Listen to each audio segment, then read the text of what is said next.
नमस्कार दोस्तों, daily news India 1.0 में आपका बहुत बहुत स्वागत है। दोस्तों, जेडी वेंस जो कि उपराष्ट्रपति हैं, जी हाँ, अमेरिका के, उनकी टोन करीब करीब अब वैसी होती चली जा रही है जैसी टोन जो है हमारे ट्रंप साहब की थी।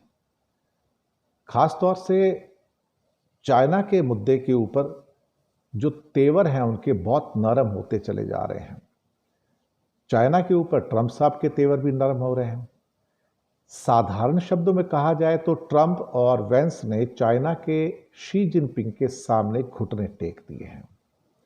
इसका मतलब ये हुआ कि जो व्यक्ति या जो देश मिलिटरली या इकोनॉमिकली बहुत ज़्यादा पावरफुल है, आप उसका कुछ नहीं बिगाड़ सकते।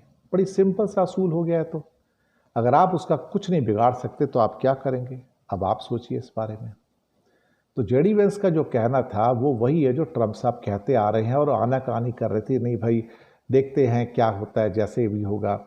तो एक फॉक्स न्यूज़ संडे के साथ इंटरव्यू था जेडी वेंस का और कहते हैं कि प्रेसिडेंट ट्रंप इस बारे में सोच रहे हैं, उन्होंने बात भी किया है, लेकिन कोई फैसला नहीं लिया गया है।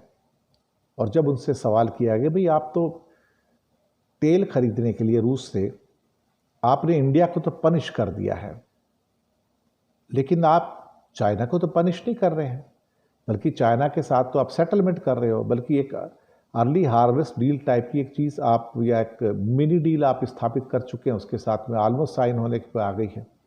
भारत को आप पनिश करते हैं।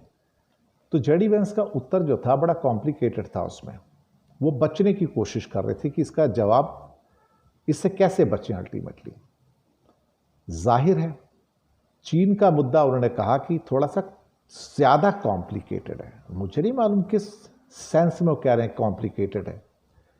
वो कहते हैं कि चीन के साथ हमारे रिश्ते कई ऐसी अन्य चीज़ों को प्रभावित करते हैं जिसका रूसी स्थिति से कोई लेना देना नहीं है।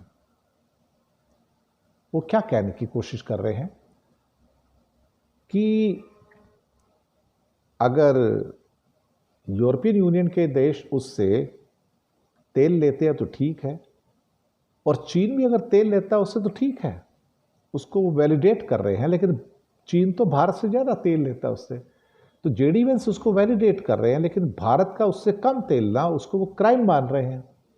यानी कि एक बंदा जो अगर अमेरिका की नज़र में देखा जाए बड़ा गुनाह कर रहा है तो वो ठीक है, उसको कॉम्प्लिकेटेड कह के छोड़ा जा रहा है कि नहीं यार हमारे बस की नहीं है, हम जरा देखेंगे, और जिसका कम गुनाह है उसको पनिश किया जा रहा है। That is something very tricky. अब मुझे लगता है कि इसके ऊपर भी सोचने की जरूरत है कि आफ्टर जेडी वेंस कहना क्या चाहते हैं। बात फिर वही निकल के आती है ना, जो इकोनॉमिकली और मिलिटरली ज़्यादा पावरफुल है उसके सामने डंडा नहीं चलता है, जो कमज़ोर है उसके सामने सबका डंडा चलता है। सच बात तो यही है। शुक्रिया आपका।